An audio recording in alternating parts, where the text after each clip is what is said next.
in their face. Oh, how am I going to take on another client? Yeah, I think that's sort of one of the most common things I've heard over many years talking to accountants is there's almost a bunch of firms out there that say, I'm too busy to take on new clients. Too busy. I think today is about having that process, and as you've highlighted there, it's really important to have that defined capacity and that defined role for people to actually take on that role. Oh, absolutely. So Jamie, let's talk a little bit about your experience that you've been able to actually build a process, and I think that's the critical thing too about having a process to manage the sales coming into a firm. And you've got a process that you've called LAPS. Can you tell us a little bit about LAPS?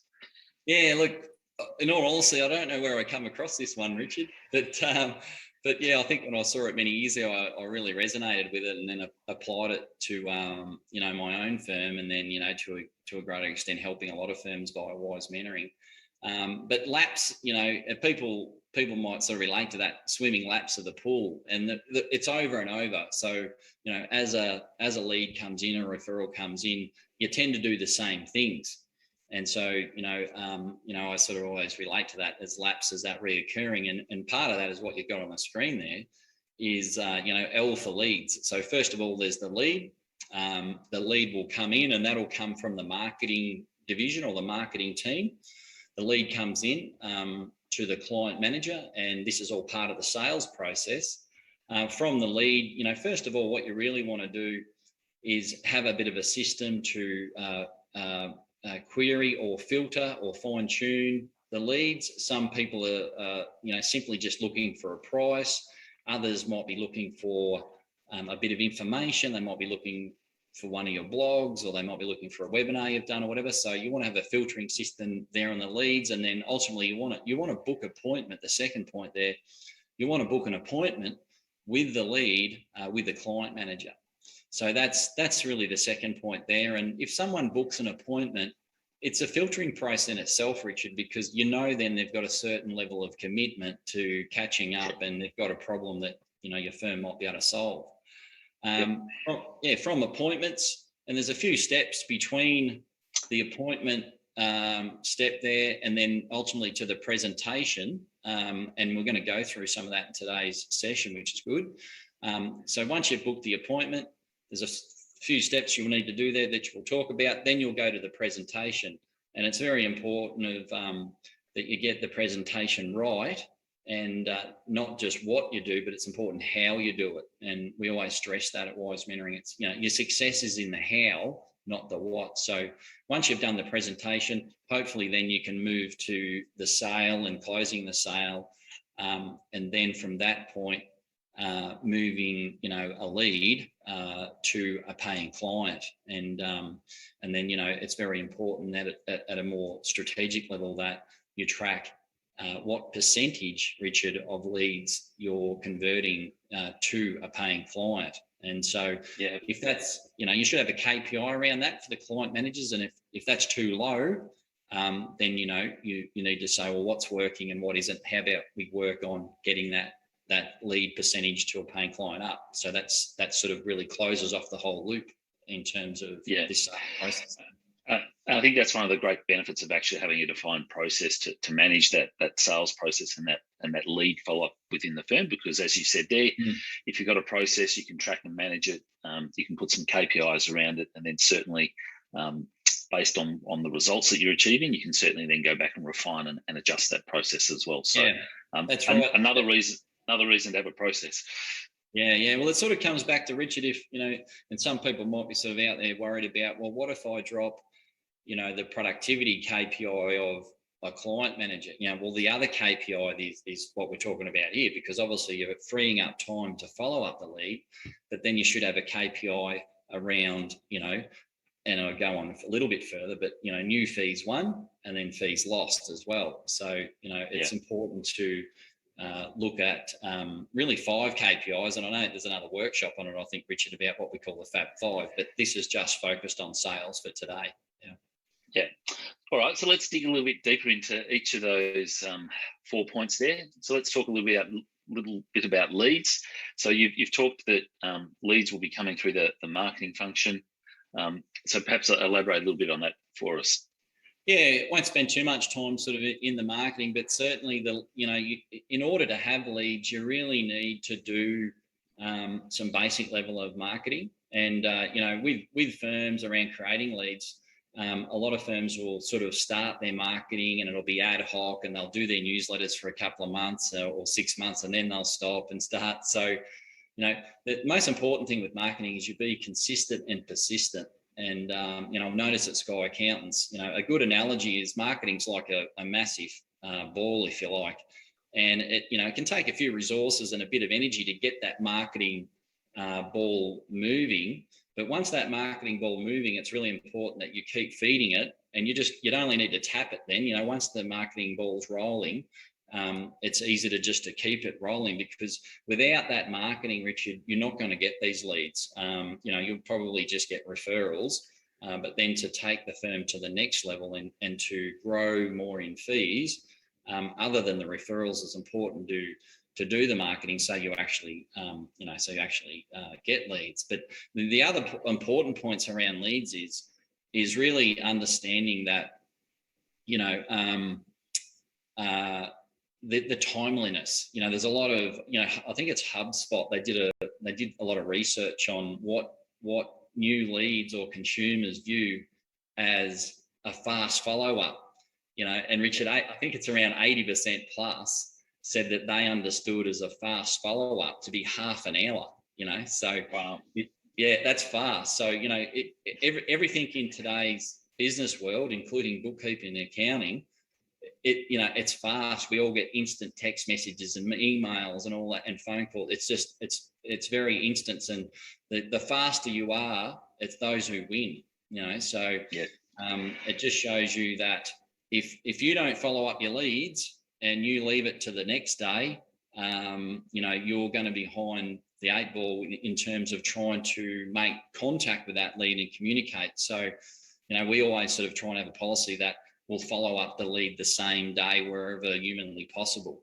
And that comes back to that team structure too, Richard. Like, you should have a client manager who, that's their role.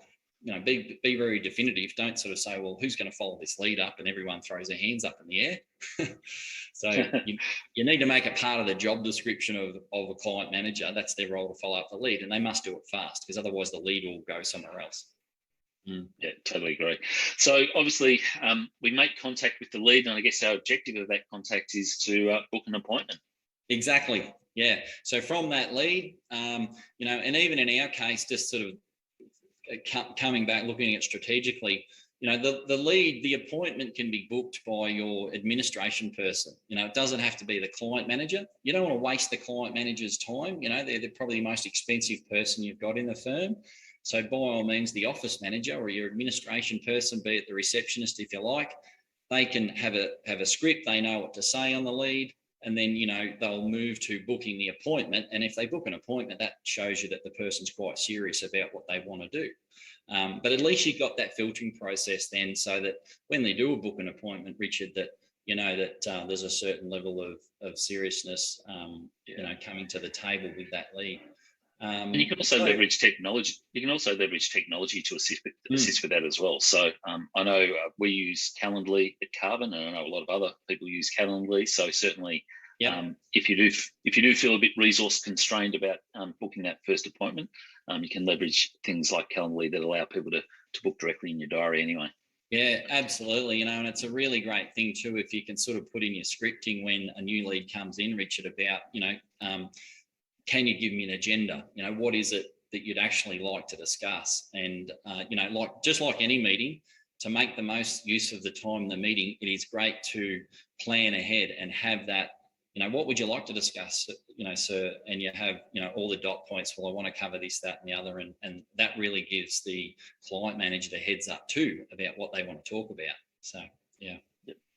Yeah. So when we were preparing this webinar, we went through in a lot more detail. We've sort of abbreviated a little bit down here, but one of the takeaways I got was that you've certainly put a lot of time and effort into developing that script for your team.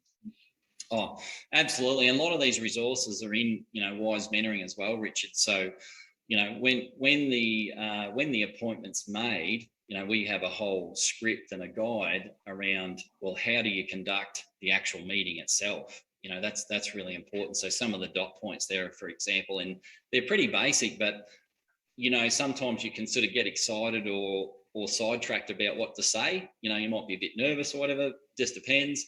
But it's great to sort of have a reminder to have a script to follow.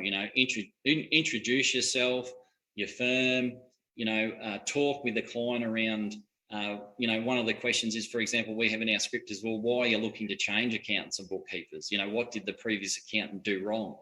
And that's a great way to not repeat mistakes, Richard, as well. Yeah. And not only that, you're just getting alignment then, because they might say, well, look, I dropped my work off at the other accountant in September and I didn't get it back till June, or it might be, I got an unexpected bill in the mail. These are all things that we can improve on so that we don't repeat the mistakes, and that the expectations of the new lead or potential client are on the same level as your firm. So you sort of got then, and then from that point you lead on to, in order to move from an appointment and then to a presentation, you sort of spell out, Richard, what you need, because some firms, a lot of firms may be watching, they're probably fixed fee firms, they might fixed fee. Some firms might time bill in what we call the traditional model. But, so in that process, you want to sort of explain to firms what your model is. Are you a fixed fee firm, or do you do a bit of both? And that's really important, where you need to explain your point of difference. So the question might come down to, Richard, well, and be aware of it. The lead might say, well, why should I come to you? There's 200 other accountants or bookkeepers in this area. Why should I come to you? And so you should point out your point of difference, which is really your last dot point there. And another way of saying it is your guarantee. You might, this is our guarantee. Another way of looking at it is what I would call your unique selling proposition. And that's in marketing or sales, that's quite a common term, your unique selling, your USP, unique selling proposition. So very important that you script that first appointment and follow the agenda, and let the lead explain about themselves and listen without interrupting, and then almost repeat what they say back to them and say, Richard, is this what you mean? And you'll say, yeah, that's what I mean. And that's a great way to build trust and rapport in that meeting. And I also thought the thing I loved when we were discussing this earlier was that in terms of setting those expectations about who does what, I think the way that you guys go about that's really good, in the sense that it's not only discussed, but it's also clearly documented about who's going to be responsible for which part of the process. Yeah, absolutely. Look, in this day and age too, a lot of firms, they don't just offer, tax in the traditional sense. A lot of firms these days offer, not just the basic compliance, but they'll offer bookkeeping, they'll offer payroll, they'll have the ability to be a business's entire back office or virtual CFO role, which we all know that as well. And then even from that, you can delve into monitoring the business's KPIs, or even and if you like, and if you've geared up for it, you may even sort of offer monthly or quarterly meetings, if you like, board meetings and that sort of thing. So, which is what we're going to talk about too, as packaging. So, but the difference between appointments and then sort of presentations, that's real, very important in there, and gold in there, lessons from moving to that.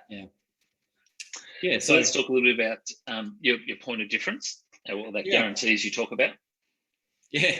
Yep, that's a good point. So, here's an example of a unique selling proposition, and every firm will have their own unique selling proposition, or their guarantee, if you like. For some firms, that's a niche. That's a niche in their marketing. So, if you're a specialist in a particular area, then you don't have to do much sales, Richard. Like, they already know you. They know you're a specialist. They know that you work in a particular area. And it might be property tax, for example, like Ed's firm at Chan and Naylor. But in terms of unique selling proposition, you should be able to say, if someone comes and says to you, well, look, why should I go to your firm? Then you should be able to roll that off pretty quickly.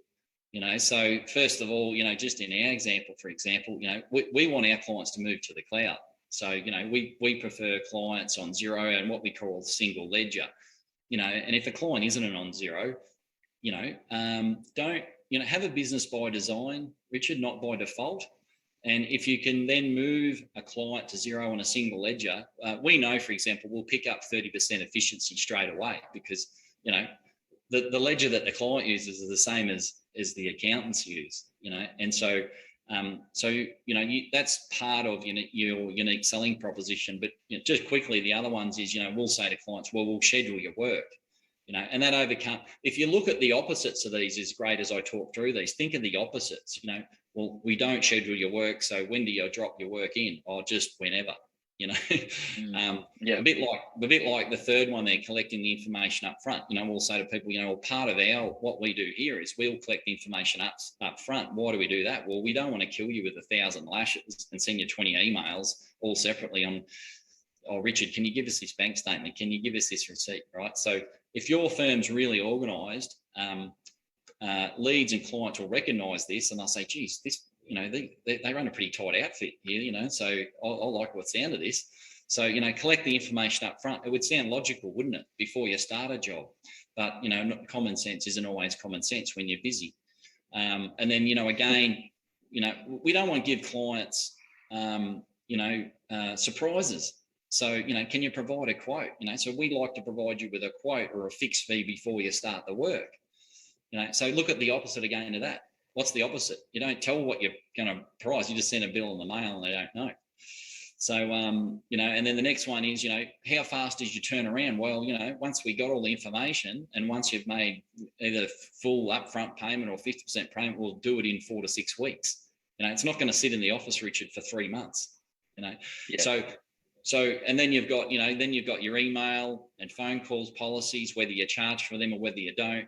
And then what about, do we actually catch up with you once a year? Do we just send all your stuff out, your tax and your bookkeeping out, and not talk to you, right? Because and we don't want that, right? So we have what we call an annual general meeting with our most important clients, and that ensures that we give them a wealth and a health check at least once a year. And it's really the last point out of all that the clients value. So the value proposition. While you'll spend 80% of your time doing the bookkeeping and preparing the tax returns and doing the financial statements, if you ask your clients what do they really value, and they'll tell you that they value talking to their accountant. That's what they love. Yeah. And a lot of firms lose sight of that in the early days when you first start out. You might be the founder of your firm. The reason you grow so much in those early days, Richard, is because you're communicating and you're talking to the clients, and that's what they value. But as you get too busy, you get dragged in and you just send the stuff out, and it's easy just to send it on email, isn't it? So, yeah, so that's, anyhow, firms can, the point here is, Richard, to make sure that you have your own unique selling proposition, or call it your guarantee. Yeah, perfect. All right, so one of the things we've now done that initial appointment. The next critical step is really to pause and do a bit of scoping and pricing. So talk to me a little bit about that. Yeah, extremely important step, particularly if, we just saw earlier where we don't want to give our clients surprises around our bills and our charges. And it's no different when any of us engage, whether it's a tradesperson or something ourselves, we don't want to surprise about what it costs. We've all experienced that. So, the question begs, well, how do you get the pricing right? And the key to this success is scoping the work correctly. So at the end of that appointment, as part of your script, you should have, great to meet you, Joe. Look, if you're happy to move forward, I will need the following things. I'll need read-only access to your Xero file. I'll need the most recent income tax return and financial statements. And I might need, X, Y, and Z, or a contract, or whatever it is. The better that you can get that information to scope the work, the better outcomes you'll have in terms of pricing the work correctly, particularly if you're providing a quote or an annual or monthly fixed fee. Because what you want to avoid, Richard, is what we call scope creep or scope seep. And they're related, but they're different. And then if you can scope the job properly and use some sort of methodology, right? And we're all accountants and bookkeepers here. Use some sort of methodology like on the screen there to price your bookkeeping or price your accounting work. How long is it going to take? This is the key. How long is it going to take to do the work? Because, you pay all your team members on time. It's all time, right? So we pay them on time. So whether you fix fee, right, or whether you time bill, it's sort of irrelevant as long as you can give the client a quote or a fee around what it's going to cost, and not just pulling not just pulling a figure out of thin air. So you got to know how to scope it, look at the job, look at the work, look at the project, right, and then we'll work out what the price is so that you make a decent profit on it. For example, another way of looking at it, Richard, that might resonate with everyone is, what if I come to you, Richard, and I'll say, well, look, Richard, I want to build a house, and then you say to me, well, and I'll say to you, Richard, well, can I have a price? What's the price to build this house? Right? You should come back to me and say, well, Jamie, show me the plans. Show me the plans, and I'll work out how much wood I need, how many bricks. It's the same thing. And I often, when I was managing a client base, and I wasn't, the CEO as these days, I would explain that to any new lead, and straight away they'd get it. They say, oh yeah, well, that's fair enough. I'll give you my details and you can have a look and let me know what it costs. Yeah. So the point here is you must have a method and not just choose a figure from thin air. Yeah. Yeah. And I think the methodology also gets away from, I guess it also helps, again, we're talking about systems and processes, because it also takes that experience out of potentially the founders or the senior partner's head, because often you hear partners say, I can quote on experience, and what they're effectively doing in their head is they're doing this spreadsheet in their head, but by having this as a process, it also then enables you to leverage your staff as a resource so that they can go through this process as well. Exactly right. And, if someone goes through this process and uses a calculation spreadsheet or whatever it may be, there's a good thing you can have a little buddy system, is you can prepare the proposal and you can show another client manager and say, well, this is what I've done. What do you think? Just review it for 5 or 10 minutes. And they might say, oh, look, you're a bit cheap or a bit expensive. And, it's not long. It doesn't take long just to review something like this and then get a good outcome. And that way you're designing the best proposal for your presentation. Great, which segues nicely. So we've gone through the appointment, we've done the scoping, and we're now up to the presentation phase. So talk me through this part of the process. Yeah, well, look, there's been a lot of research over this, and it's quite common these days for firms to offer multiple services or multiple packages. And it's a lot harder than if you do offer, say, 4 packages as on the screen there, like bronze, silver, gold, and platinum. Then if they compare that to someone else who just gives you one price, for example.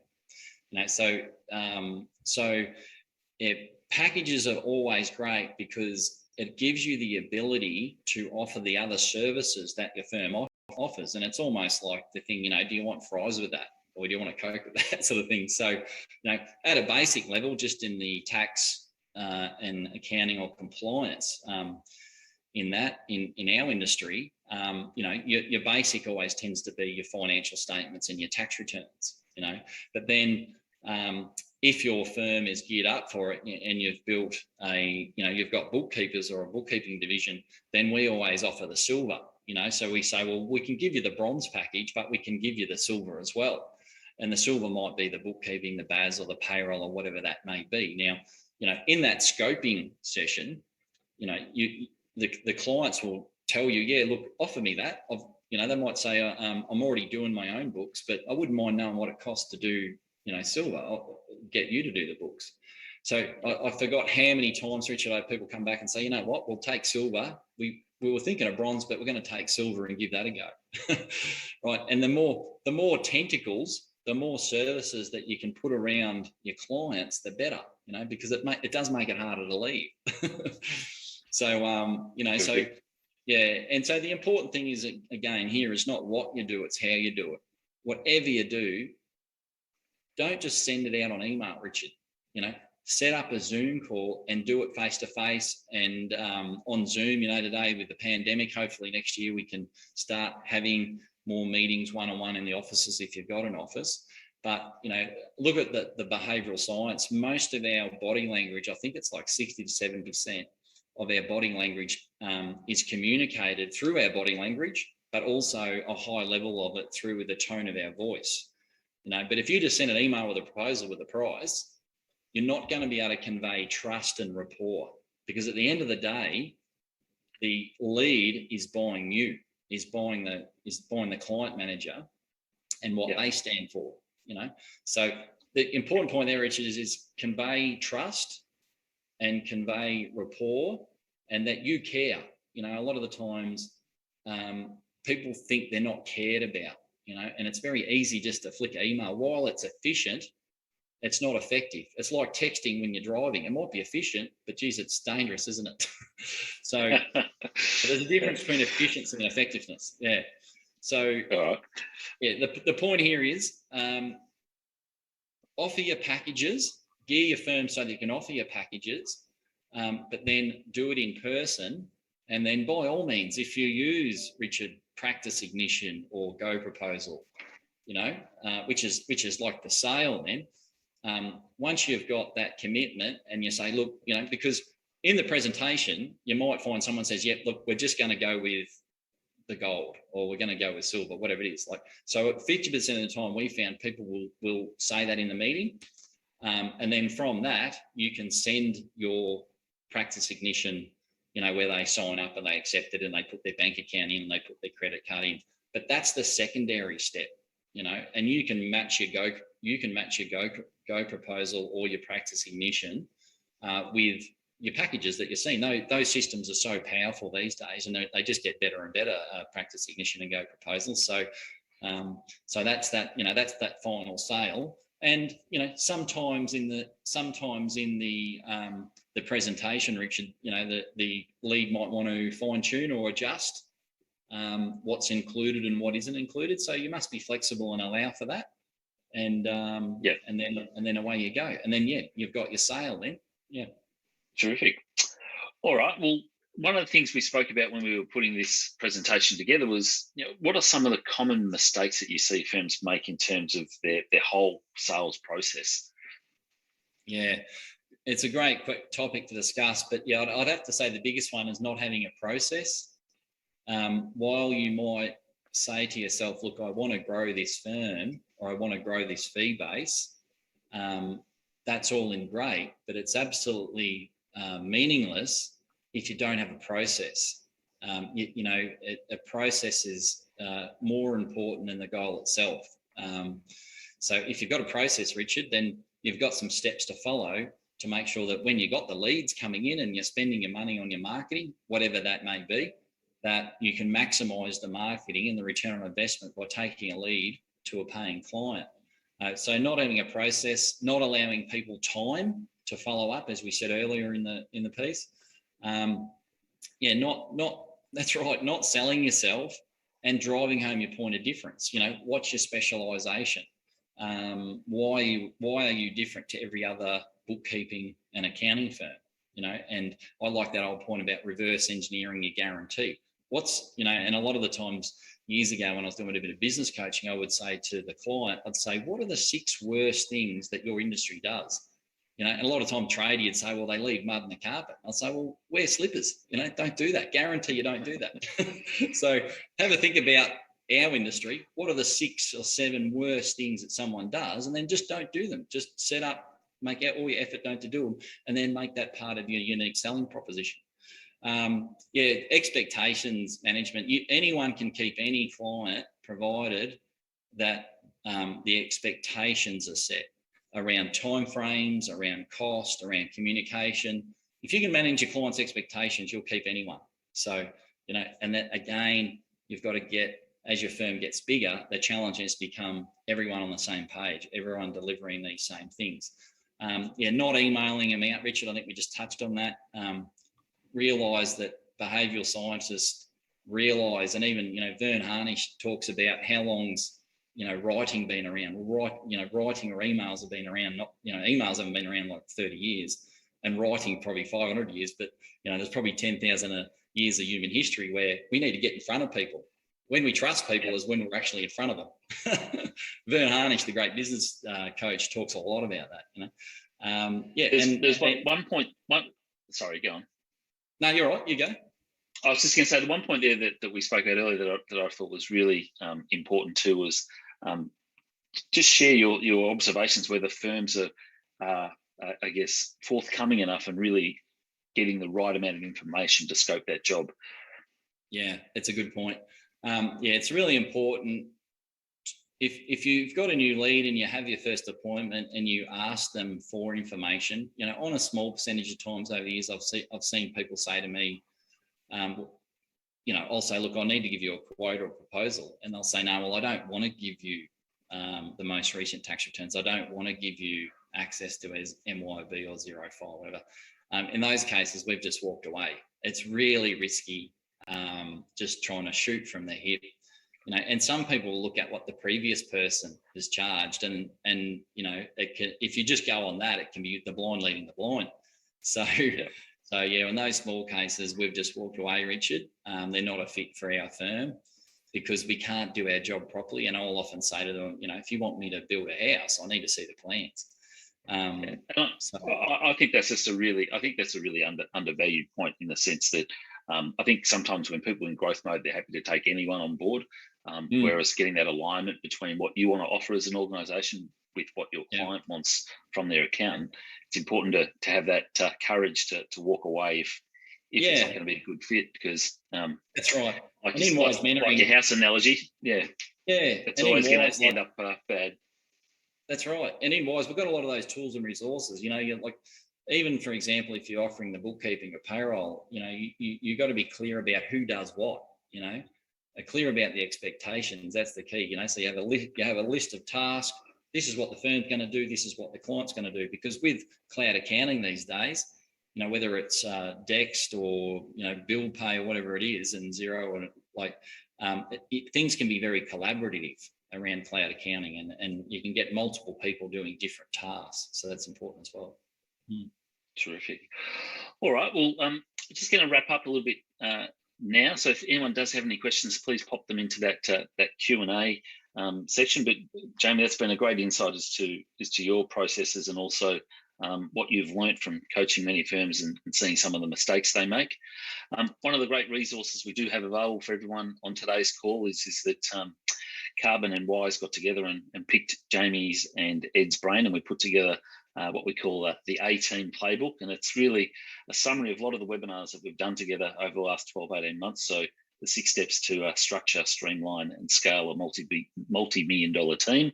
So if you do want to get some more insights as to how the Wise mentoring team share their knowledge, have a look at the A-Team playbook. Also, if you want more information about Carbon, we'd be happy to share that with you. We're a workflow management collaboration platform for accountants and bookkeepers. So certainly feel free to reach out if you'd like more information on Carbon. And we do have time for a few questions. We've got one here at the moment. And the question is from Michelle, and she's asking, if you don't have all the information from the beginning, could you perhaps agree on a price of staff for the first year, e.g. the partner rate and then the accountant's rate, and then after the first year agree on an adjustment, I guess? Have you ever gone down that path of just perhaps doing a first year agreement and then refining it after you've done the work for a year, Jamie? Yeah, by all means, that is an approach. That's a common one that a lot of firms will send out, and actually a lot of lawyers. See, most law firms, you know, they still strictly time bill, and in your engagement letter, you can sort of list the staff and you can say what their hourly rates is. So yeah, you can certainly do that. The tricky bit then becomes if you send out, you know, if you do more hours than you estimated, Michelle, and then you send out the bill, and you know the client will say, well, I thought it'd only take, you know, I thought it'd only take 5 hours, and you've taken 10 hours. Then you might get a bill query. But the important point there is to try and say, look, these are hourly rates, but in order to do your work or project, whatever it may be, this is how many hours we think it'll take as well. So it's just important that you manage client expectations in that sense. And, you know, you might be you know, it's a higher level of communication with the client, but you might be halfway through a job and just keep the client in halfway through the job as you're doing the project. The client manager says, "Hi Joe, look, we've you know, we allowed for 8 hours or up to 6. It looks like we're going to be 2 over." You know, so again, it's important that you just manage the client's expectations so that, you know, it protects the relationship then. It sort of segues onto another question that's becoming is how do you manage that scope creep? So I think you've almost answered there yourself. Is that really about getting on top of it as soon as possible? Yeah, and you know, there's an old saying that what is it? An ounce of prevention is better than a pound of cure. I think Benjamin Franklin said that. So when you you know, when you scope it, the better you scope the work and the better methodology you've got, you'll avoid that, Richard. You know, because, you know, normally with engagements, you know, they normally get reviewed once every 12 months. So once you've got, you know, you might be 6 months or 9 months in and find, geez, I underquoted this job. I'm not making any money out of this client. The earliest opportunity often, unless you sort of put like a 6-month time frame, but most engagements for 12 months with clients. And so, yeah, you do get the opportunity then. But yeah, as I said, the pound of cure is better. The ounce of cure is better than a pound of cure. So you're better off getting all the information up front first and doing it right. Yeah. Yeah. All right, Chewy. I'm just conscious of time, so just seeing if there's any other questions popping in at the moment. We're right on the sort of 45-minute mark. Doesn't appear to be any more coming in at the moment.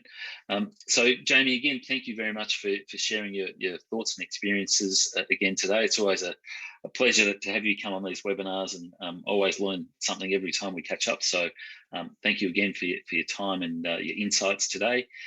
For those of you who want any further information, please feel free to reach out. My email address details are there as well. And also we will be sending out a recording of today's session, so you can certainly share it with any friends or colleagues as well. But on behalf of Wise Mentoring and Carbon, thank you again for joining us today, and we look forward to seeing you again next time. Thank you. Thank you.